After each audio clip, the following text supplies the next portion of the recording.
Hello hi ನಮಸ್ಕಾರ, welcome back to our channel. ತುಂಬಾ ಜನ ಸಬ್ಸ್ಕ್ರೈಬರ್ಸ್ ನಮ್ಗೆ ಕೇಳ್ತಾ ಇದ್ರು ಸ್ಟೂಡೆಂಟ್ ರಿಲೇಟೆಡ್ ಇನ್ಫಾರ್ಮೇಶನ್ ಬಗ್ಗೆ ಒಂದಷ್ಟು ವಿಡಿಯೋ ಮಾಡಿ ಅಂತ ಹೇಳಿ, ಸ್ಟೂಡೆಂಟ್ ಸೀರೀಸ್ ನ. ಸೊ ಈಗ ಒಂದು ಸ್ಮಾಲ್ ಅಟೆಂಪ್ಟ್ ಮಾಡ್ತಾ ಇದೀವಿ ಈ ವ್ಲಾಗ್ ಜೊತೆಗೆ. ಸೊ ಐ ಮೀನ್ ಸ್ಟೂಡೆಂಟ್ ಗೆ ಹೆಲ್ಪ್ ಆಗುವಂತಹ ಒಂದು ಸ್ಮಾಲ್ ಇನ್ಫಾರ್ಮೇಶನ್ ಕೊಡೋಣ ಅಂತ. ಈಗ ನಾನು UCD ಏನ್ ಕ್ಯಾಂಪಸ್ ಇದು, ಮೈಕೆಲ್ ಸ್ಮರ್ಫೆಟ್ ಗ್ರಾಜುಯೇಟ್ ಬಿಸ್ನೆಸ್ ಸ್ಕೂಲ್ ಹತ್ರ ಬಂದಿದ್ದೀನಿ. ಸೊ ಇಲ್ಲಿ ನನ್ನ ಬ್ರದರ್ಲಿ ಲೈಕ್ ಆಶೀಶ್ ಅಡಿಗ ಅಂತ ಇವರು. ಸೊ ಇವರು ನಮ್ಮ ಅಪಾರ್ಟ್ಮೆಂಟ್ ಅಲ್ಲೇ ಇದ್ದಾರೆ. ಸೊ ಇವರು ಈಗ ಜಸ್ಟ್ ಸೆಪ್ಟೆಂಬರ್ಗೆ ಬಂದ್ಬಿಟ್ಟು ಇಲ್ಲಿ ಅವರ MS ನ ಸ್ಟಾರ್ಟ್ ಮಾಡಿದ್ದಾರೆ. ಸೊ ಅವ್ರ ಕಾಲೇಜಿಗೆ ಈಗ ಕರ್ಕೊಂಡು ಬಂದಿದ್ದೀನಿ. ಸೊ ಈ ಕಾಲೇಜ್ ಕ್ಯಾಂಪಸ್ ಈ ತರ ಇದೆ ನೋಡಿ.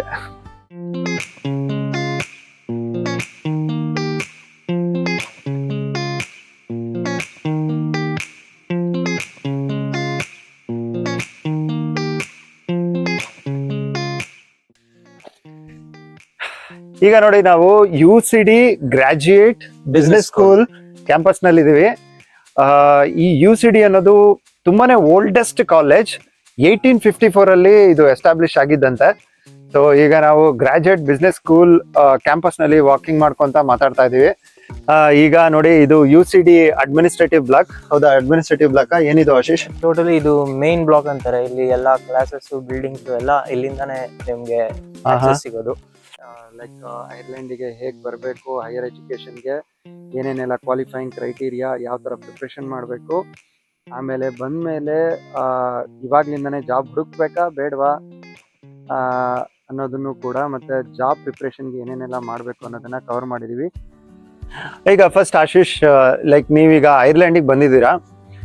ಐರ್ಲೆಂಡಿಗೆ ಬರಕ್ಕೆ ಏನೇನೆಲ್ಲ ಪ್ರಿಪ್ರೇಷನ್ ಮಾಡಿದ್ರಿ, ಯಾರು ನಿಮ್ಗೆಲ್ಲ ಹೆಲ್ಪ್ ಮಾಡಿದ್ರು, ಆಮೇಲೆ ಈ ಕಾಲೇಜ್ ಬಗ್ಗೆ ನಿಮ್ಗೆ ಹೇಗ್ ಗೊತ್ತಾಯ್ತು, ಐರ್ಲೆಂಡ್ಗೆನೆ ಅಂತ ಯಾಕೆ ಬಂದ್ರಿ? ಸೊ ನಮ್ಮ ವಿಡಿಯೋ ನೋಡ್ತಾ ಇರೋ ಆಸ್ಪೈರಿಂಗ್ ಪೇರೆಂಟ್ಸ್, ಲೈಕ್ ಅವರ ಮಕ್ಕಳನ್ನ ಮುಂದೆ ಓದಿಸ್ಬೇಕು ಅಂತ ಇರೋರ್ಗೆ, ಅಬ್ರಾಡ್ ಅಲ್ಲಿ ಓದಿಸ್ಬೇಕು ಅಂತ ಇರೋರ್ಗೆ ಒಂದಷ್ಟು ಯೂಸ್ಫುಲ್ ಆಗಿ ಆಗುವಂತದ್ದು ಒಂದಷ್ಟು ಇನ್ಫಾರ್ಮೇಶನ್ ನೀವು ಕೊಡಕ್ಕಾಗತ್ತಾ? Yeah sure. ನಾನು ಫಸ್ಟ್ಲಿ ಯುರೋಪ್ ಅಲ್ಲಿ ಹೈಯರ್ ಎಜುಕೇಶನ್ ಪರ್ಸ್ಯೂ ಮಾಡಬೇಕು ಅಂತ ಮೈಂಡ್ ಅಲ್ಲಿ ಇಟ್ಕೊಂಡಿದ್ದೆ. ಸೊ ಅದ್ರಲ್ಲಿ ನಾನು ಸ್ವೀಡನ್, UK, ಯುರೋಪ್ ಅಲ್ಲಿ ಇನ್ಯಾವುದು ಸ್ಪೇನ್, ಫ್ರಾನ್ಸ್ ಅಥವಾ ಐರ್ಲೆಂಡ್, ಇವಾಗ ಐರ್ಲೆಂಡ್ ಬಂದಿದ್ದೀನಿ. ಸೊ ಇದೆಲ್ಲ ನಾನು ಮೈಂಡ್ ಅಲ್ಲಿ ಇಟ್ಕೊಂಡಿದ್ದೆ. ಹಾಗೆ ಒಂದ್ ದಿವಸ ಬೆಂಗಳೂರಿನಲ್ಲಿ ಐರ್ಲೆಂಡ್ ಎಜುಕೇಶನ್ ಇನ್ ಐರ್ಲೆಂಡ್ ಅಂತ ಒಂದು ಫೇರ್ ಇತ್ತು. ಅದನ್ನ ಬೈ ಚಾನ್ಸ್ ಇನ್ಸ್ಟಿಂಕ್ಟ್ ಮೇಲೆ ನೋಡೋಣ ಏನಾಗತ್ತೆ ಅಂತ ಫ್ರೆಂಡ್ ಜೊತೆ ಹೋಗಿ ಚೆಕ್ ಮಾಡಿದೆ. ಚೆಕ್ಔಟ್ ಮಾಡಿದಾಗ ಅಲ್ಲಿ ನನ್ಗೆ ಕನ್ಸಲ್ಟೆನ್ಸಿ ಸಿಕ್ತು, ಫತೆ ಎಜುಕೇಶನ್ ಅಂದ್ಬಿಟ್ಟು. ಯಾವ್ದು? ಫತೆ ಎಜುಕೇಶನ್ ಅಂದ್ಬಿಟ್ಟು. ಅದ್ರದ್ದು ನಂಗೆ ಡೀಟೇಲ್ಸ್ ಕೊಡಿ, ಲಿಂಕ್ ಕೊಡಿ, ನಾನು ಡಿಸ್ಕ್ರಿಪ್ಷನ್ ಅಲ್ಲಿ ಹಾಕಿರ್ತೀನಿ. ಓಕೆ. ಪೇರೆಂಟ್ಸ್ ಮತ್ತೆ ಯಾರು ಮುಂದೆ ಏನಂತಾರೆ ಸ್ಟಡಿ ಮಾಡ್ಬೇಕು ಅಂತಿರೋರ್ಗೆ ಐರ್ಲೆಂಡ್ಗೆ, ಸೊ ಆ ಲಿಂಕ್ಗೆ ಹೋದ್ರೆ ಅವರಿಗೆ ಹೆಲ್ಪ್ ಆಗ್ಬೋದು. Okay, sure. ಓಕೆ. ಆ ಕನ್ಸಲ್ಟೆನ್ಸಿಗೆ ಹೋದಾಗ, ಕನ್ಸಲ್ಟೆನ್ಸಿ ಅಲ್ಲಿ ಸಿಕ್ಕಿದಾಗ ಅವ್ರು ವಿಚಾರಿಸಿದೆ ಹೇಗೆ ಏನ್ ಕತೆ, ಎಜುಕೇಶನ್ ಯಾವ ತರ ಮುಂದೆ ಕಂಟಿನ್ಯೂ ಮಾಡಬಹುದು, ಐರ್ಲೆಂಡ್ಗೆ ಸ್ಕೋಪ್ ಇದೆಯಾ, ಬೆಳಿಬಹುದಾ, ಅಲ್ಲಿ ಒಳ್ಳೆ ಲೈಫ್ ಸೆಟ್ಲ್ ಆಗತ್ತಾ ಹೋದ್ರೆ, ಆತರ ಜನರಲ್ ಆಗಿ ನಮ್ಗೆ ಹುಡುಗರಿಗೆ ಟೆನ್ಷನ್ ಇರುತ್ತೆ, ಅದನ್ನೆಲ್ಲ ಅಲ್ಲಿ ಸ್ವಲ್ಪ ಓಪನ್ ಅಪ್ ಆಗಿ ಕೇಳ್ಕೊಂಡೆ. ಅವಾಗ ಅವರು ಹೇಳಿದ್ರು, ನಮ್ದು ಫ್ರೀ ಏಜೆನ್ಸಿ, ನಮ್ದು ಕಾರ್ಡ್ ಕೊಡ್ತೀವಿ, ನಮ್ದೇನು ಚಾರ್ಜಸ್ ಇಲ್ಲ. ರೆಸ್ಯೂಮೆ ಬಿಲ್ಡಿಂಗ್ ಇರ್ಲಿ ಅಥವಾ ಅಪ್ಲಿಕೇಶನ್ ಗೆ ಹೆಲ್ಪ್ ಮಾಡೋದಿರ್ಲಿ, ಆಮೇಲೆ ಕಾಲೇಜ್ ಶಾರ್ಟ್ ಲಿಸ್ಟಿಂಗ್ ಇರ್ಲಿ, ನಿಮ್ಗೆ ಯಾವ ಕೋರ್ಸಸ್ ಬೇಕು, ನಿಮ್ಮ ಪ್ರಿಫರೆನ್ಸ್ ಪ್ರಕಾರ ನಿಮ್ಗೆ ಕೋರ್ಸ್ ಯಾವ್ದು ಸೂಟ್ ಆಗತ್ತೆ, ಅದೆಲ್ಲ ನಾವೇ ಹೆಲ್ಪ್ ಮಾಡ್ತೀವಿ ಅಂತ ಹೇಳಿ ನಮ್ಗೆ ಒಂದು ಕಾರ್ಡ್ ಕೊಟ್ಟು ಅವ್ರನ್ನ ಕಾಂಟ್ಯಾಕ್ಟ್ ಮಾಡಕ್ಕೆ ಒಂದು ದಾರಿ ಮಾಡ್ಕೊಟ್ರು. ಆಮೇಲೆ ನಾವು ಮನೆಗೆ ಹೋಗಿ ಒಂದಷ್ಟು ಕಾಲೇಜಸ್ ನೋಡ್ಕೊಂಡು ಹೋಗಿದ್ವಿ. ಇದು top college UCD, one of the second rank Ireland ಅಲ್ಲಿ ಕಾಲೇಜು. ಟ್ರಿನಿಟಿಗೆ ನೆಕ್ಸ್ಟ್ ಇದೇನೆ. But when it comes to practical application, UCD is the top rank in Ireland. So ಇದನ್ನ ಪ್ರಾಕ್ಟಿಕಲ್ ಅಂದ್ರೆ ಲೈಕ್ ತುಂಬಾ ಪ್ರಾಕ್ಟಿಕಲ್ ಓರಿಯೆಂಟೆಡ್ ಪ್ರಾಜೆಕ್ಟ್ಸ್, ಅಸೈನ್ಮೆಂಟ್ಸ್ ಎಲ್ಲ ಮಾಡ್ತಾರೆ. Hands on application. Trinity college ಬಂದ್ಬಿಟ್ಟು research, PhD ಮಾಡೋರ್ಗೆ, ಆತರ ಇರೋರ್ಗೆ ಈ ಕಾಲೇಜ್ ಸೂಟ್ ಆಗಲ್ಲ. ಸೊ ನಾವು ಹೋಗಿ ಒಂದು 3 ಕಾಲೇಜ್ ಅನ್ಕೊಂಡಿದ್ವಿ. ಯೂನಿವರ್ಸಿಟಿ ಕಾಲೇಜ್ ಕಾರ್ಕ್ ಅಂತ UCC ಇದೆ. ಆಮೇಲೆ ಅದು ಬಿಟ್ರೆ ನ್ಯಾಷನಲ್ ಯೂನಿವರ್ಸಿಟಿ ಆಫ್ ಐರ್ಲೆಂಡ್ ಗಾಲ್ವೆ ಇದೆ. ಆಮೇಲೆ ಕೊನೆಗೆ UCD university college Dublin. 3 college ನೋಡ್ಕೊಂಡು ಹೋಗಿದ್ದೆ. ನೋಡ್ಕೊಂಡು ಹೋಗಿ ಅಲ್ಲಿ ಇವ್ರಿಗೆ ಫತೆ ಕಾಂಟ್ಯಾಕ್ಟ್ ಮಾಡಿದೆ. ಕಾಂಟ್ಯಾಕ್ಟ್ ಮಾಡಿದಾಗ ಅವರು ಏನೇನ್ ಕೋರ್ಸಸ್ ಆಫರ್ ಮಾಡ್ತಾರೆ ಈ ಕಾಲೇಜು, ನಾನ್ ಇಂಜಿನಿಯರಿಂಗ್ ಮಾಡಿರೋ ಸಬ್ಜೆಕ್ಟ್ ಗೆ ಯಾವ್ದು ಸೂಟ್ ಆಗತ್ತೆ ಸೂಟ್ ಆಗುತ್ತೆ ಅಂತ ಎಲ್ಲ ಲಿಸ್ಟ್ ಔಟ್ ಮಾಡಿ ಒಂದಷ್ಟು ಬ್ರೋಷರ್ ತರ ಕೊಟ್ರು. ನಾನ್ ಅದ್ರ ಮೇಲೆ ನೋಡಿ ನನಗೆ ಡೇಟಾ ಅನಾಲಿಟಿಕ್ಸ್ ಮೇಲೆ ಇಂಟ್ರೆಸ್ಟ್ ಇದ್ದಿದ್ರಿಂದ ಬೂಮಿಂಗ್ ಇದೆ ಅಲ್ವಾ, ಡೇಟಾ ಅನಾಲಿಟಿಕ್ಸ್ ಬೂಮಿಂಗ್ ಇದೆ. So every industry needs data ಇಲ್ಲಿ ಯಾವ್ದು ಇಂಡಸ್ಟ್ರಿ ನಡೆಯಲ್ಲ. ಸೊ ಅದರಿಂದ ನಾನು ಡೇಟಾ ಅನಾಲಿಟಿಕ್ಸ್ ಸೆಲೆಕ್ಟ್ ಮಾಡಿದ್ದೆ. ಸೆಲೆಕ್ಟ್ ಮಾಡಿ ಗಾಲ್ವೆ ಅಲ್ಲಿ ಡೇಟಾ ಅನಾಲಿಟಿಕ್ಸ್ ಅಪ್ಲೈ ಮಾಡಿದ್ದೆ, UCD ಅಲ್ಲಿ ಬಿಸ್ನೆಸ್ ಅನಾಲಿಟಿಕ್ಸ್ ಅಪ್ಲೈ ಮಾಡಿದ್ದೆ. ಹಾಗೆ ಐ ಗೆಸ್ ಅಷ್ಟೇ, ಬೇರೆ ಯಾವ್ದಕ್ಕೂ ಡೇಟಾ ಅನಾಲಿಟಿಕ್ಸ್ ಕೋರ್ಸ್ ಇರ್ಲಿಲ್ಲ, ನನಗೆ ಇಷ್ಟನೂ ಆಗ್ಲಿಲ್ಲ, ಸೊ ಅಪ್ಲೈ ಮಾಡಿರ್ಲಿಲ್ಲ. ಸೊ ಇವೆರಡು ಕಾಲೇಜಿಗೆ ಅಪ್ಲೈ ಮಾಡಕ್ಕೆ ಫತೇಹ್ ಅವರು ತುಂಬಾ ಈಸಿಯಾಗಿ ಹೆಲ್ಪ್ ಮಾಡಿಕೊಟ್ರು. ಅಂದ್ರೆ ಈಗ ನಾವು ಅಪ್ಲೈನೋ ಮಾಡ್ತೀವಿ, ಶಾರ್ಟ್ ಲಿಸ್ಟ್ ಆಗಿ ನಮ್ಗೆ ಸೀಟ್ ಸಿಗ್ಬೇಕು ಅಂದ್ರೆ, ಕ್ವಾಲಿಫೈ ಆಗ್ಬೇಕು ಅಂದ್ರೆ ಏನೇನೆಲ್ಲ ಟೆಸ್ಟ್ ಗಳಿರುತ್ತೆ ಅಥವಾ ಕ್ವಾಲಿಫೈಯಿಂಗ್ ಕ್ರೈಟೀರಿಯಾ ಏನು? ಐರ್ಲೆಂಡ್ ಅಲ್ಲಿ ಒಂದು ಅಡ್ವಾಂಟೇಜ್ ಏನು ಅಂದ್ರೆ ನಿಮಗೆ 2 ತರ ಇಂಗ್ಲಿಷ್ ಟೆಸ್ಟ್ ಅಟೆಂಡ್ ಮಾಡಬಹುದು. 2 ಅಲ್ಲ, ಆಕ್ಚುಲಿ 4 ತರ ಇದೆ. ಡುಯೋಲಿಂಗೋ, ಅದೆಲ್ಲ ಲಿಂಕ್ ನನಗೆ ಸ್ವಲ್ಪ ಕೊಟ್ರೆ ನಾನು ಡಿಸ್ಕ್ರಿಪ್ಷನ್ ಅಲ್ಲಿ ಹಾಕ್ತೀನಿ. ಟೋಫೆಲ್, PT ಅನ್ಬಿಟ್ಟು ಒಂದು 4ರಿಂದ 5 ತರ ಟೆಸ್ಟ್ ಗಳಿದೆ. ಅದರಲ್ಲಿ ನಾನ್ ತಗೊಂಡಿದ್ದು ಡುಯೋಲಿಂಗೋ ಅಂದ್ಬಿಟ್ಟು ಚೀಪ್ ಅಂಡ್ ಬೆಸ್ಟ್ 4,500 ಟೆಸ್ಟ್ ತಗೊಳಕ್ಕೆ. ಟ್ರೈನಿಂಗ್ ಎಲ್ಲ ಏನಾರ ಕೊಡ್ತಾರಾ ಹೊರಗಡೆ? ಟ್ರೈನಿಂಗ್ ಎಲ್ಲ ಏನಿಲ್ಲ. ಡುಯೋಲಿಂಗೋದಲ್ಲಿ ಪ್ರಾಕ್ಟೀಸ್ ಟೆಸ್ಟ್ ಅನ್ಬಿಟ್ಟು ಆನ್ಲೈನ್ ಅಲ್ಲಿ ಪೋರ್ಟಲ್ ಓಪನ್ ಮಾಡಿದ್ರೆ ಅದರಲ್ಲಿ ಪ್ರಾಕ್ಟೀಸ್ ಟೆಸ್ಟ್ ಅಂತ ಇರುತ್ತೆ. ಅದನ್ನೊಂದು 10-15 ಸಲ ತಗೊಂಡು ನಿಮ್ಗೆ ಡಿಸೈರ್ಡ್ ಸ್ಕೋರ್ ಬರೋ ತನಕ ಕನ್ಸಿಸ್ಟೆಂಟ್ ಆಗಿ ಒಂದು 4-5 ಸಲ ಆ ಸ್ಕೋರ್ ಬರೋ ತನಕ ನೀವು ಆ ಟೆಸ್ಟ್ ತಗೊಂಡ್ರೆ ನೀವು ಡೈರೆಕ್ಟ್ ಆಗಿ ಟೆಸ್ಟ್ ಪರ್ಚೇಸ್ ಮಾಡಬಹುದು. ಟೆಸ್ಟ್ ಪರ್ಚೇಸ್ ಮಾಡಿ ನೀವು ಬರೆದು 2 ದಿನಕ್ಕೆ ರಿಸಲ್ಟ್ಸ್ ಬರುತ್ತೆ. ಅದೊಂದು ಅಡ್ವಾಂಟೇಜ್. IELTS ತರ ವಾರಗಟ್ಲೆ ಅಥವಾ 15-16 ದಿನ ಎಲ್ಲ ವೇಟ್ ಮಾಡಿ ಸೆಲ್ಫ್ ಪ್ರಿಪರೇಷನ್ ಮಾಡಬಹುದು. ರೆಕಮೆಂಡ್ ಏನ್ ಮಾಡ್ತೀನಿ ಅಂದ್ರೆ ಸ್ವಲ್ಪ ಇಂಗ್ಲಿಷ್ ಮೂವೀಸ್, ಸೀರೀಸ್ ಗಳು ನೋಡಿದ್ರೆ ನಿಮ್ಗೆ ಟೆಸ್ಟ್ ಎಲ್ಲ ಬರೆಯಕ್ಕೆ ಸ್ವಲ್ಪ ಹೆಲ್ಪ್ ಆಗತ್ತೆ. ನ್ಯಾಚುರಲ್ ಆಗಿ ನೀವು ಮಾತಾಡೋದು ಟೆಸ್ಟ್ ಎಲ್ಲ ಇರುತ್ತೆ. ಸೊ ನೀವು ಫ್ಲೂಯೆಂಟ್ ಆಗಿ ಮಾತಾಡಿದ್ರೆ ನಿಮ್ ಸ್ಕೋರ್ ಚೆನ್ನಾಗಿ ಬರುತ್ತೆ. ಸೊ ಇಂಡಿಯನ್ಸ್ ಗೆ ಒಂದು ಮೇಜರ್ ಅಡ್ವಾಂಟೇಜ್ ಏನಂದ್ರೆ Ireland English speaking country. So but ಆದ್ರೂ ಎಷ್ಟೋ ಜನಕ್ಕೆ ಒಂದು ಏನಂತಾರೆ ಮಿಸ್ಕನ್ಸೆಪ್ಷನ್ ಇದೆ, ಲೈಕ್ ಐರ್ಲೆಂಡ್ ಅಲ್ಲಿ ಐರಿಷ್ ಲ್ಯಾಂಗ್ವೇಜ್ ಇರುತ್ತೆ, ಸೊ ಐರಿಷ್ ಲ್ಯಾಂಗ್ವೇಜ್ ಕಲಿಬೇಕಾ ಹೇಗೆ ಆತರ. ಸೊ ಇಲ್ಲಿ ಯಾವ್ದೇ ರೀತಿ ಲ್ಯಾಂಗ್ವೇಜ್ ಬ್ಯಾರಿಯರ್ ಇಲ್ಲ. ಇಂಡಿಯನ್ಸ್ ಗೆ ತುಂಬಾ ಅಡ್ವಾಂಟೇಜಸ್ ಆಗಿದೆ. ಫುಲ್ಲಿ ಇಂಗ್ಲಿಷ್ ಸ್ಪೀಕಿಂಗ್ ಕಂಟ್ರಿ ಇದು, ಎಲ್ಲಾ ಪಾರ್ಟ್ ಅಲ್ಲೂ ಇಂಗ್ಲಿಷ್ ಮಾತಾಡ್ತಾರೆ. ಸೊ ನಾವು ಐರಿಷ್ ಲ್ಯಾಂಗ್ವೇಜ್ ಕಲಿಯೋ ಅವಶ್ಯಕತೆನೇ ಇಲ್ಲ. ಬಟ್ ಇಲ್ಲೆಲ್ಲ ಪೂರ್ತಿ ಈವನ್ ಐರಿಷ್ ಪೀಪಲ್ ಕೂಡ ಮನೆಯಲ್ಲಿ ಮಾತಾಡೋದೆಲ್ಲ ಇಂಗ್ಲಿಷ್ನೇ. ಇಲ್ಲಿಯವ್ರಿಗೇನೆ ಎಷ್ಟೋ ಜನಕ್ಕೆ ಐರಿಷ್ ಲ್ಯಾಂಗ್ವೇಜ್ ಬರೋದಿಲ್ಲ. ಸೊ ಲ್ಯಾಂಗ್ವೇಜ್ ಬ್ಯಾರಿಯರ್ ಅಂತೂ ಇಲ್ಲೇ ಇಲ್ಲ ಐರ್ಲೆಂಡಿಗೆ ಬರೋರಿಗೆ. ಸೊ ಡುಯೋಲಿಂಗೋ ಬಗ್ಗೆ ಹೇಳ್ತಾ ಇದ್ದೆ ಆಶೀಶ್. ಆಮೇಲೆ ನೆಕ್ಸ್ಟ್ ಏನು ಕ್ವಾಲಿಫೈಯಿಂಗ್ ಕ್ರೈಟೀರಿಯಾ? ಈ ಕಾಲೇಜ್ಗೆ ನಾನು ತಗೊಂಡಿರೋ ಕೋರ್ಸ್ಗೆ ಏನಂದ್ರೆ ನೀನ್ ತಗೊಂಡಿರೋ course business analytics. So globally ಯಾವ ತರ ಸ್ಕೋಪ್ ಇದೆ? ಆಮೇಲೆ ಮತ್ತೆ ನೀನ್ ಇಲ್ಲಿ ಓದ್ಕೊಂಡು ಇಂಡಿಯಾಗ್ ಬಂದ್ರೆ ಬಿಸ್ನೆಸ್ ಅನಾಲಿಟಿಕ್ಸ್ ಗೆ ಯಾವ ತರ ಸ್ಕೋಪ್ ಇದೆ? ಏನಾದ್ರು ರಿಸರ್ಚ್ ಮಾಡಿದ್ಯಾ? ಮಾಡಿದ್ದೆ. ಇಂಡಿಯಾದಲ್ಲಿ ಬಂದು ಸುಮ್ನೆ ಇಲ್ಲಿ ಓದ್ಕೊಂಡು ಇಂಡಿಯಾ ಕೊಟ್ಟೋದು ಅಷ್ಟು ಯೂಸ್ಫುಲ್ ಇಲ್ಲ. ಇಲ್ಲಿಂದ ವರ್ಕ್ ಎಕ್ಸ್ಪೀರಿಯನ್ಸ್ ತಗೊಂಡೋದ್ರೆ ಆ ಫೀಲ್ಡ್ ಅಲ್ಲಿ ಅಲ್ಲಿ ಹೋಗಿ ಒಂದು ವ್ಯಾಲ್ಯೂ ಬರುತ್ತೆ. ಬಟ್ ಇಲ್ಲಿಂದ ಏನೇ ಕೋರ್ಸ್ ಮಾಡ್ಕೊಂಡು ಹೋದ್ರು ಅಮೆರಿಕಾದಲ್ಲಿ ಒಳ್ಳೆ ಸ್ಕೋಪ್ ಇದೆ. USA ಗೆ ಹೋಗ್ಬಿಟ್ಟು ಒಳ್ಳೆ ಆಪರ್ಚುನಿಟೀಸ್ ಸಿಗುತ್ತೆ. ಯಾಕಂದ್ರೆ ಐರ್ಲೆಂಡ್ ಮತ್ತೆ USA ಕನೆಕ್ಷನ್ ತುಂಬಾ ಸ್ಟ್ರಾಂಗ್ ಇದೆ ಅಂತ ಕೇಳ್ಪಟ್ಟಿದೀನಿ. ಹೌದೌದು. ಸೊ ಅದೊಂದು ಅಡ್ವಾಂಟೇಜ್. ಅಮೆರಿಕಾದ ಏನಾದ್ರು ನಿಮ್ಗೆ ಗೋಲ್ಸ್ ಇದ್ರೆ ಸೊ ಇಲ್ಲಿಂದ ಮಾಸ್ಟರ್ಸ್ ಮಾಡ್ಕೊಂಡು ಅಲ್ಲಿಗೂ ನೀವು ಅಪ್ಲೈ ಮಾಡಬಹುದು. Okay, over all business analytics is A good course. So next ಮತ್ತೆ ಇನ್ನೇನು ಕ್ವಾಲಿಫೈಯಿಂಗ್ ಕ್ರೈಟೀರಿಯಾ? ನಿಮ್ದು ಬ್ಯಾಚುಲರ್ಸ್ ಏನ್ರಲ್ಲಿ ಮಾಡಿರ್ತೀರಾ ಆ ಒಂದು ಕೋರ್ಸ್ ಅಲ್ಲಿ ನೀವು ಇವಾಗ ಮಾಸ್ಟರ್ಸ್ ತಗೋಬೇಕು ಅಂದಿರೋ ಸಬ್ಜೆಕ್ಟ್ ಗೆ ರಿಲೇಟೆಡ್ ಮಾಡ್ಯೂಲ್ಸ್ ಇರಬೇಕು. ಅದಿಲ್ಲ ಅಂದ್ರೆ ನಿಮಗೆ ಅಪ್ಲಿಕೇಶನ್ ಶಾರ್ಟ್ ಲಿಸ್ಟ್ ಆಗೋ ಚಾನ್ಸಸ್ ತುಂಬಾ ಕಡಿಮೆ ಇರುತ್ತೆ. ಸೊ ಮಾಸ್ಟರ್ಸ್ ಏನ್ ಮಾಡ್ಬೇಕಂತಿದ್ದೀರಾ ಅದ್ರ ಬಗ್ಗೆ ರಿಲೆವೆಂಟ್ ಮಾಡ್ಯೂಲ್ಸ್ ನ ನೀವು ಓದಿ ಏನಾದ್ರು ಅದರಲ್ಲಿ ಒಂದು ಕೋರ್ಸ್ ಅಥವಾ ಏನಾದ್ರು ಮಾಡಿದ್ರೆ ಹೆಲ್ಪ್ ಆಗುತ್ತೆ. ಇಲ್ಲ ಅಂದ್ರೆ ಸ್ವಲ್ಪ ನೀವು ಕಷ್ಟ ಪಡ್ಬೇಕಾಗತ್ತೆ. ಆಮೇಲೆ ನಿಮ್ದು CGPA ಅಕಸ್ಮಾತ್ ಬ್ಯಾಚುಲರ್ಸ್ ಮಾಡಿದ್ರೆ ಅದರಲ್ಲಿ 70% ಇದ್ರೆ ನಿಮ್ಗೆ ಸೆಲೆಕ್ಷನ್ ಗ್ಯಾರಂಟಿ ಅಂತಾನೆ ಅರ್ಥ. ಅಂಡ್ ಫತೇಹ್ ಅವರು ನಿಮ್ಗೆ ಅರ್ಜಿ ಮಾಡ್ತಾರೆ. ನಿಮ್ಗೆ 6 months ಇಲ್ಲ 4-5 months ಮುಂಚಿತವಾಗಿನೇ ಅಪ್ಲೈ ಮಾಡಕ್ ಸ್ಟಾರ್ಟ್ ಮಾಡಿ ಅಪ್ಲಿಕೇಶನ್ಸ್ ಓಪನ್ ಆಗತ್ತೆ ಅಂತ. Fateh education Bengaluru MG road ಅಲ್ಲಿ ಇರೋದು. MG road. ಅವ್ರು ನಿಮ್ಗೆ ಎಲ್ಲ ಪ್ರಿಪರೇಷನ್ ಎಲ್ಲ ಬೇಗನೆ ಸ್ಟಾರ್ಟ್ ಮಾಡಿಸ್ತಾರೆ. ಪಾಸ್ಪೋರ್ಟ್ ತಗೊಳ್ಳಿ, ಅಪ್ಲಿಕೇಶನ್ ಸ್ಟಾರ್ಟ್ ಮಾಡಿ, ಅದಕ್ಕೆ ಬೇಕಾಗಿರೋ ಡಾಕ್ಯುಮೆಂಟ್ಸ್ ರೆಡಿ ಮಾಡ್ಕೊಳ್ಳಿ. ಆಮೇಲೆ ಡಾಕ್ಯುಮೆಂಟ್ಸ್ ರೆಡಿ ಮಾಡ್ಕೊಳಕ್ ಹೆಲ್ಪ್ ಕೂಡ ಮಾಡ್ತಾರೆ. ಫಾರ್ಮ್ಯಾಟ್ ಹೇಗಿರ್ಬೇಕು, ಏನ್ ಕತೆ ಅದೆಲ್ಲ ಚೆನ್ನಾಗಿ ಗೈಡ್ ಮಾಡಿ ನಿಮ್ಗೆ ಅಪ್ಲಿಕೇಶನ್ ಮಾಡಿಸಿ ಸೀಟ್ ಸಿಗೋವರೆಗೂ ಸೀಟ್ ಅಷ್ಟೇ ಅಲ್ಲ, ಸೀಟ್ ಸಿಕ್ಕಿದ ಮೇಲೆ ನಿಮಗೆ ವೀಸಾ ಪ್ರಿಪರೇಷನ್ ಅವರೇ ಮಾಡ್ತಾರೆ. ಐರ್ಲೆಂಡ್ ವೀಸಾ ಇಂಟರ್ವ್ಯೂ ಎಲ್ಲ ಏನಿಲ್ಲ. ಸೊ ವೀಸಾದಲ್ಲಿ ಡಾಕ್ಯುಮೆಂಟ್ ಸಬ್ಮಿಟ್ ಹೇಗ್ ಮಾಡ್ಬೇಕು, ಅದಕ್ಕೆ ಏನೇನ್ ತಗೋಬೇಕು ಎಲ್ಲಾನು ನೀಟಾಗಿ ಗೈಡ್ ಮಾಡ್ತಾರೆ ಫತೆ ಅವರು. ಸೊ ಅದೆಲ್ಲ ಈಸಿಯಾಗಿ ಆಗುತ್ತೆ ಈ ಕನ್ಸಲ್ಟೆನ್ಸಿ ತಗೊಂಡ್ರೆ. ಮತ್ತೆ ಕ್ವಾಲಿಫೈನೂ ಆಯ್ತು. ಇದಕ್ಕೆ ಫಿನಾನ್ಷಿಯಲಿ ನಮಗೆ ಸಪೋರ್ಟ್ ಬೇಕಲ್ಲ, ಇಲ್ಲಿ ಯಾವ ತರ ಇದೆ ಫೀಸು ಸ್ಟ್ರಕ್ಚರ್ ಎಲ್ಲ, ಯಾವ ತರ ಫೀಸ್ ಸ್ಟ್ರಕ್ಚರ್ ಎಲ್ಲ? ಫೀ ಸ್ಟ್ರಕ್ಚರ್ ಬಂದು ಟಾಪ್ ಟಿಯರ್ ಕೋರ್ಸಸ್ ಅಂತ ಒಂದು 4-5. ಯಾವ್ದು ಟಾಪ್ ಟೈರ್ ಕೋರ್ಸಸ್ ಅಂದ್ರೆ? ಅದು ಬೆಲ್ಫೀಲ್ಡ್ ಕ್ಯಾಂಪಸ್ ಅಲ್ಲಿ CSNL ಅಂತ ಹೇಳಿದ್ನಲ್ಲ, ಅದೊಂದು ಇಲ್ಲಿ ಮೋಸ್ಟ್ ಪಾಪ್ಯುಲರ್ ಕೋರ್ಸ್. ಮತ್ತೆ ನಾನು ತಗೊಂಡಿರೋ ಬಿಸ್ನೆಸ್ ಅನಾಲಿಟಿಕ್ಸ್ ಕೂಡ ಒಂದು ಸಖತ್ ಪಾಪ್ಯುಲರ್ ಕೋರ್ಸು. ಅವೆರಡಕ್ಕೆ ಫೀಸ್ ಜಾಸ್ತಿ ಇರುತ್ತೆ. ನಂದು ಫೀಸ್ ಇವಾಗ 24,800 euros ಇದೆ. ಇಂಡಿಯನ್ ರುಪೀಸ್ ಅಲ್ಲಿ 25 ಲಕ್ಷ, 22 ಲಕ್ಷ ಆಗುತ್ತೆ.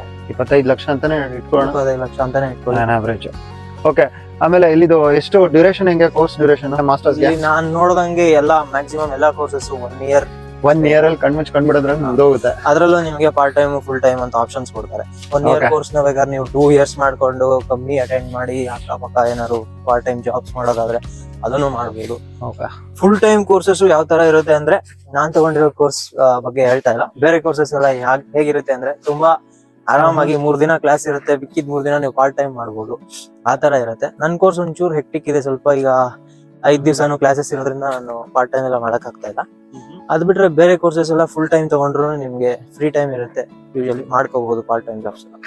ನಿಮ್ಗೆ ಏನಾದ್ರು ಕ್ವಶನ್ ಇದೆಯಾ ನನಗೆ ಕೇಳಕ್ಕೆ? ಬ್ರೋ ಅದೇ ನನ್ಗೆ ಇವಾಗ ಬಂದ ತಕ್ಷಣ ನನಗೆ ಇಲ್ಲಿ ಲೆಕ್ಚರ್ಸ್ ಎಲ್ಲ ಗ್ರಾಜುಯೇಟ್ ಪ್ರೋಗ್ರಾಮ್ಸ್ ಅಂತ ಇರುತ್ತೆ, ಎಕ್ಸ್ಪೀರಿಯನ್ಸ್ ಇಲ್ಲದೆ ಬಂದಿರೋರೆಲ್ಲ ಈಗಲೇ ಕೆಲ್ಸಕ್ಕೆ ಅಪ್ಲೈ ಮಾಡ್ಬೇಕು ಹಾಗೆ ಹೀಗೆ ಅಂತೆಲ್ಲ ಹೇಳ್ತಾ ಇದ್ದಾರೆ. ಸೊ ಅದಕ್ಕೆ ನಂದು ಪ್ರಾಸೆಸ್ ಪ್ರಿಪರೇಷನ್ ಎಲ್ಲ ನಡೀತಾ ಇದೆ, CV ಪ್ರಿಪೇರ್ ಮಾಡೋದೆಲ್ಲ. ಬಟ್ CVನೂ ಒಂದ್ಸಲಿ ನಿಮಗ್ ತೋರಿಸ್ತೀನಿ. ಬಟ್ ಇಂಟರ್ವ್ಯೂಸ್ ಎಲ್ಲ ಹೇಗಿರುತ್ತೆ ಅಂತ ನನ್ಗೊಂದು ಐಡಿಯಾ ಬೇಕಿತ್ತು. ನಾನು ಯಾರ ಜೊತೆ ಮೀಟ್ ಮಾಡಿದೀನೋ ನನ್ನ ನೆಟ್ವರ್ಕ್ ಅಲ್ಲಿ, ಸೊ ಇಲ್ಲಿ ಜಾಬ್ ಮಾರ್ಕೆಟ್ ಇವಾಗ ಸ್ವಲ್ಪ ಡೌನ್ ಇದೆ. ಓಕೆನಾ?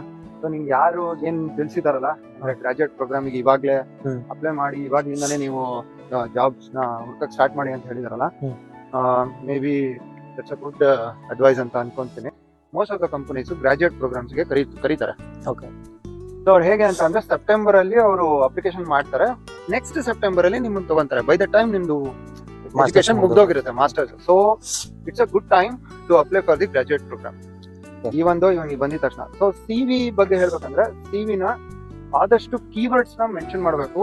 ಆಮೇಲೆ ನೀವು ಅದರಲ್ಲಿ ಜಾಸ್ತಿ ಸ್ಟೇಟ್ಮೆಂಟ್ಸ್ ಗಳನ್ನ ಹಾಕ್ಬಾರ್ದು, ಓದೋದಕ್ಕೆ ಯಾರಿಗೂ ಟೈಮ್ ಇರೋದಿಲ್ಲ.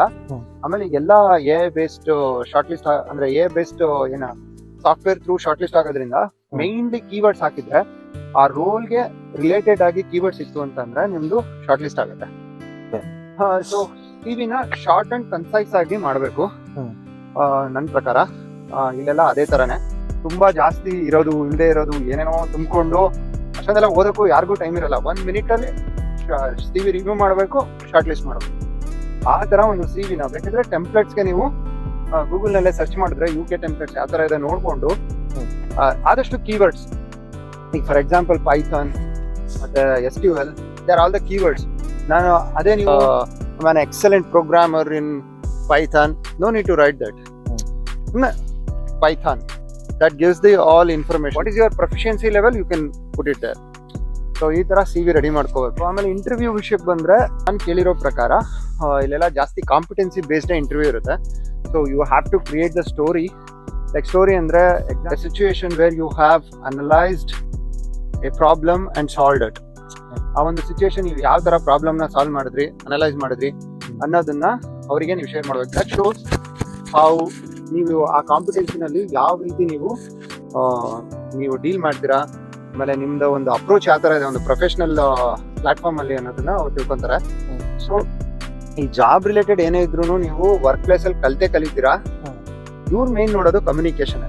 ನಿಮ್ದು ಕಮ್ಯುನಿಕೇಶನ್ ಚೆನ್ನಾಗಿದ್ದು, ಇವನ್ ಕಲಿತಾನೆ, ಇವನ್ ಎಕ್ಸ್ಪ್ರೆಸಿವ್ ಇದ್ದಾನೆ ಅಂತ ಅನ್ಸಿದ್ರೆ ನಿಮ್ಮನ್ನ ತಗೊಳ್ತಾರೆ. ಅದೇ ಶಾರ್ಟ್ ಅಂಡ್ ಕನ್ಸೈಸ್ ಆಗಿ ನೀವು ಅವ್ರಿಗೆ ಹೇಳ್ಬೇಕಾಗತ್ತೆ. ಎಲ್ಲ ಆನ್ಸರ್ಸ್ ನೀವು 2 minutesಗೆ ಲಿಮಿಟೆಡ್ ಟು 2 minutes, ಅದಕ್ಕಿಂತ ಜಾಸ್ತಿ ಯಾರು ಕೇಳೋದಿಲ್ಲ, ಬೋರ್ ಆಗತ್ತೆ. ಆಮೇಲೆ ಜಾಸ್ತಿ ಡ್ರಾಗ್ ಮಾಡಬಾರ್ದು, ಸ್ವಲ್ಪ ಆನೆಸ್ಟಿ ಇರಬೇಕು ಆನ್ಸರಿಂಗ್ ಅಲ್ಲಿ. ಆನೆಸ್ಟಿ ಅಂತ ಅಂದ್ರೆ ನಿಮ್ಗೆ ಗೊತ್ತಿಲ್ಲದೆ ಇದ್ರು ಅದನ್ನ ಏನಂತಾರೆ, ತುಂಬಾ ಕಲರಿಫೈ ಆಗಿ ನನಗೆ ಗೊತ್ತಿಲ್ಲ ಅಂದ್ರೂ ಸುಮ್ಮನೆ ಡ್ರಾಗ್ ಮಾಡ್ಕೊಂಡು ಹೋಗ್ಬಾರ್ದು. ಗೊತ್ತಿಲ್ಲ ಅಂದ್ರೆ ಗೊತ್ತಿಲ್ಲ ಅಂತಾನೆ ಆತರ ಹೇಳ್ಬೋದು. ಸೊ ಫಾರ್ಮ್ಯಾಟ್ ಎಲ್ಲ ನನ್ನ ಪ್ರಕಾರ ಕಾಂಪಿಟೆನ್ಸಿ ಬೇಸ್ಡ್ ಇಂಟರ್ವ್ಯೂಸ್ ಇರುತ್ತೆ. ನೀವು ಯೂಟ್ಯೂಬ್ಗೆ ಹೋದ್ರೆ ಕಾಂಪಿಟೆನ್ಸಿ ಬೇಸ್ಡ್ ಇಂಟರ್ವ್ಯೂ ಅಂದ್ರೆ ಏನು ಅಂದ್ರೆ ಗೊತ್ತಾಗುತ್ತೆ. ಸೊ ನೀವು ಎಷ್ಟೊಂದು ಜನ ಅದ್ರ ಬಗ್ಗೆ ವಿಡಿಯೋಸ್ ಎಲ್ಲ ಮಾಡಿದ್ದಾರೆ. ಸೊ ಒಂದು 5 ಕಾಂಪಿಟೆನ್ಸೀಸ್ ನಿಮಗೆ ಲಿಸ್ಟ್ ಮಾಡಿ ಕೊಡ್ತಾರೆ. ಸೊ ಆ ಕಾಂಪಿಟೆನ್ಸೀಸ್ ನ ನೀವು ನಿಮ್ಮ ಹಳೆ ಎಕ್ಸ್ಪೀರಿಯನ್ಸ್ ಏನಿರುತ್ತಲ್ಲ, ಅದು ಸ್ಟೂಡೆಂಟ್ ಎಕ್ಸ್ಪೀರಿಯನ್ಸ್ ಆಗಿರ್ಬೋದು. ನೀವು ಸ್ಟೂಡೆಂಟ್ ಎಕ್ಸ್ಪೀರಿಯನ್ಸ್ ಅಲ್ಲಿ ಯಾವುದೋ ಒಂದು ಇಂಟರ್ನ್ಶಿಪ್ ಅಟೆಂಡ್ ಮಾಡಿರ್ತೀರಾ ಅಥವಾ ಪ್ರಾಜೆಕ್ಟ್ ಮಾಡ್ತಿರ್ತೀರಾ, ಅದನ್ನೇ ನೀವು ಎಕ್ಸಾಂಪಲ್ ಆಗಿ ತಗೊಂಡು ನೀವು ಅದನ್ನ ಫ್ರೇಮ್ ಮಾಡ್ಕೊಂಡು ಒಂದು 5 ರಿಂದ 6 ಎಕ್ಸಾಂಪಲ್ಸ್ ನ ನೀವು ಮೈಂಡ್ ಅಲ್ಲಿ ಇಟ್ಕೊಂಡು ಅದನ್ನ ಸ್ಟಾರ್ ಮಾರ್ಕ್ ಅಲ್ಲಿ, ಸ್ಟಾರ್ ಅಂತ ಅಂದ್ರೆ situation, task, action, result. So ಆ ಆಕ್ಷನ್ ಅಲ್ಲಿ ಏನ್ ಸಿಚುಯೇಷನ್ ಆಗಿತ್ತು, ಆಮೇಲೆ ಏನ್ ಟಾಸ್ಕ್, ನಿಮ್ಗೆ ಏನ್ ಟಾಸ್ಕ್ ಮಾಡ್ಬೇಕಾಗಿತ್ತು, ಏನ್ ಆಕ್ಷನ್ ತಗೊಂಡ್ರೆ ನೀವು, ರಿಸಲ್ಟ್ ಯಾವಾಗ್ಲೂ ನೀವು ಹೇಳಬೇಕಾದ್ರೆ ಮೆಜರಬಲ್ ಔಟ್ಕಮ್ಸ್ ಅಲ್ಲಿ ಇರ್ಬೇಕು. ಮೆಜರಬಲ್ ಔಟ್ಕಮ್ಸ್ ಅಂತ ಅಂದ್ರೆ ಇವಾಗ ಮೊದಲು ನೀವು ಮಾಡೋಕ್ಕಿಂತ ಮುಂಚೆ ಒಂದು 70% ಇತ್ತು ರಿಸಲ್ಟ್, ಅಂದ್ರೆ ನಿಮ್ದು ಔಟ್ಕಮ್ ಏನೋ 70% ಇತ್ತು. ಎಕ್ಸಾಂಪಲ್ ಹೇಳ್ಬೇಕಂದ್ರೆ ಒಂದು ಏನೋ ಸೇಫ್ಟಿ ಮೇಲೆ ಹೇಳ್ತಿದ್ರಿ ಅಂತ ಇಟ್ಕೊಳ್ರಿ, ಸೇಫ್ಟಿ ಇಂಡೆಕ್ಸ್ 70% ಇತ್ತು. ಬಟ್ ನೀವೊಂದು ಯಾವ್ದೋ ಒಂದು ಸ್ಕೀಮ್ ಮಾಡಿದ್ರಿ, ಆ ಒಂದು ಪ್ರಾಜೆಕ್ಟ್ಗೆ, ಸೇಫ್ಟಿ ಪ್ರಾಜೆಕ್ಟ್ಗೆ ನೀವು ಕಾಂಟ್ರಿಬ್ಯೂಟ್ ಮಾಡಿದ್ರಿ, ಅವಾಗ ಸೇಫ್ಟಿ ಇಂಡೆಕ್ಸ್ ಇಂಪ್ರೂವ್ ಆಯ್ತು, like 80 to 90%. So because of your contribution 20% increase ಆಯ್ತು. That's a measurable outcome. So ಆ ತರ ಮೆಜರಬಲ್ ಔಟ್ಕಮ್ ಇರುವಂತಹ ಎಕ್ಸಾಂಪಲ್ಸ್ ನ ನೀವು ಶಾರ್ಟ್ ಲಿಸ್ಟ್ ಮಾಡ್ಕೊಂಡು ನೀವು ಅವ್ರಿಗೆ ಹೇಳ್ಬೇಕಾಗುತ್ತೆ. ನೀವು ಎಕ್ಸ್ಪೀರಿಯನ್ಸ್ ಇಲ್ದಿರೋದ್ರಿಂದ ನೀವು ನಿಮ್ಮ ಇಂಟರ್ನ್ಶಿಪ್ ಆಮೇಲೆ ಪ್ರಾಜೆಕ್ಟ್ಸ್ ಅದ್ರದ್ದೇನೆ ಎಕ್ಸಾಂಪಲ್ಸ್ ತಗೊಂಡು ನೀವು ನೀಟಾಗಿ ಒಂದು ಫ್ರೇಮ್ ಮಾಡ್ಕೊಂಡು ಶಾರ್ಟ್ ಆಗಿ ಆನ್ಸರ್ ಮಾಡ್ಬೇಕಾಗುತ್ತೆ. ಶಾರ್ಟ್ ಅಂಡ್ ಬ್ರೀಫ್ ಅಂದ್ರೆ ಒಂದು 2 minutes ಗಿಂತ ಜಾಸ್ತಿ ಹೋಗಬಾರ್ದು. ಆಮೇಲೆ ನೀವು ಯಾವ ಕಂಪ್ನಿಗೆ ಅಟೆಂಡ್ ಮಾಡ್ತಿರ್ತೀರಾ ಆ ಕಂಪ್ನಿ ಬಗ್ಗೆ ಒಂದು ಸ್ವಲ್ಪ ಬೇಸಿಕ್ ರಿಸರ್ಚ್ ಮಾಡ್ಬೇಕು. ಫಸ್ಟ್ ಕೇಳೋದೇ ಈ ತರ, ಸೇ ಫಾರ್ ಎಕ್ಸಾಂಪಲ್ ಈಗ ಅಮೆಝಾನಿಗೆ ನೀವು ಅಟೆಂಡ್ ಮಾಡ್ತಿರ್ತೀರಾ ಅಂತಂದ್ರೆ why you want to join Amazon. So Amazon ಬಗ್ಗೆ ನೀವು ಸ್ವಲ್ಪ ರಿಸರ್ಚ್ ಮಾಡಿರ್ಬೇಕು, ಏನದು ಕಂಪನಿ, ಏನ್ ಮಾಡತ್ತೆ, ಅದ್ರ ಬಗ್ಗೆ ಸ್ವಲ್ಪ ಒಂದು 2 minutes ವರೆಗೂ ಮಾತಾಡೋ ತರ ಇರ್ಬೇಕು. ಸೊ ಆ ರೀತಿ ಅದೆಲ್ಲ there are common questions. What are all your strengths, how do you want to see yourself after 5 years, 5 ವರ್ಷ ಆದ್ಮೇಲೆ ನಿಮ್ಮನ್ನ ನೀವು ಯಾವ ತರ ನೋಡ್ಕೊಳ್ತೀರಾ. ಸೊ ಅದಕ್ಕೆಲ್ಲ ನೀವು ಸ್ವಲ್ಪ ಪ್ರಿಪ್ರೇಷನ್ಸ್ ಮಾಡ್ಕೊಂಡು, ಜೊತೆಗೆ ಈ 5 ಕಂಪಲ್ಸರಿ ಕ್ವಶನ್ಸ್ ಇರುತ್ತೆ, ಅಂದ್ರೆ ಕಾಂಪಿಟೆನ್ಸಿ ಬೇಸ್ಡ್ ಇರುತ್ತೆ, ಪ್ಲಸ್ ಒಂದ್ ಸ್ವಲ್ಪ ಟೆಕ್ನಿಕಲ್ ಕೇಳ್ಬೋದು. ಫಾರ್ ಎಕ್ಸಾಂಪಲ್ ಈಗ ನೀವು ಬಿಸ್ನೆಸ್ ಅನಾಲಿಟಿಕ್ಸ್ ಅಂತ ಹೇಳಿದ್ರಿ, ಬಿಸ್ನೆಸ್ ಅನಾಲಿಟಿಕ್ಸ್ ಟರ್ಮ್ಸ್ ಅಲ್ಲಿ ನೀವು ಯಾವ್ದು ಎಕ್ಸೆಲ್ ಇದೀರಾ ಅಂತ ಹೇಳಿರ್ತೀರಾ, ಮತ್ತೆ ನೀವು ರೆಸ್ಯೂಮಲ್ಲಿ ಏನೇನು ಹಾಕಿರ್ತೀರಾ ಅದ್ರ ಬಗ್ಗೆ ಸ್ವಲ್ಪ ಬೇಸಿಕ್ಸ್ ಕೇಳ್ಬೋದು. ಸೊ ಬೇಸಿಕ್ಸ್ನೆಲ್ಲ ನೀವು ಚೆನ್ನಾಗಿ ಅವರಿಗೆ ಕಾನ್ಫಿಡೆನ್ಸ್ ಬರೋಂಗ್ ಆನ್ಸರ್ ಮಾಡಿದ್ರೆ ವಿಲ್ ಗೆಟ್ ಸೆಲೆಕ್ಟೆಡ್. ಅಂದ್ರೆ ತೀರಾ ಇಂಡಿಯಾದಲ್ಲಿ ಕೇಳೋ ತರ ತುಂಬಾ ಡಿಟೈಲ್ಡ್ ಆಗಿ ಏನು ಕೇಳಕ್ ಹೋಗಲ್ಲ, ಟೆಕ್ನಿಕಲ್. ಅವ್ರಿಗೊಂದು ಇಂಪ್ರೆಷನ್ ಇರುತ್ತೆ, ನಿಮ್ಮ ಬಾಡಿ ಲ್ಯಾಂಗ್ವೇಜ್, ಬಿಹೇವಿಯರ್ ಇಂದಾನೆ ಗೊತ್ತಾಗುತ್ತೆ. ಇವರಿಗೆ ಟ್ರೈನ್ ಮಾಡಿದ್ರೆ ಕಲಿತಾರೆ, ವರ್ಕ್ ಪ್ಲೇಸ್ ಅಲ್ಲಿ, ಸ್ಟಾಫ್ ಫ್ಲೋರ್ಸ್ ಅಲ್ಲಿ ಕಲಿತಾರೆ, ವರ್ಕ್ ಪ್ಲೇಸ್ ಅಲ್ಲಿ ಕಲಿತಾರೆ. ಆನ್ ಜಾಬ್ ಟ್ರೈನಿಂಗ್ ಅಲ್ಲಿ ಇವರು ಎಕ್ಸಲೆಂಟ್ ಆಗಿ ಇನ್ವಾಲ್ವ್ ಆಗಿ ಕಲಿತಾರೆ ಅನ್ನೋ ಒಂದು ಕಾನ್ಫಿಡೆನ್ಸ್ ಅವ್ರಿಗೆ ಇರುತ್ತೆ.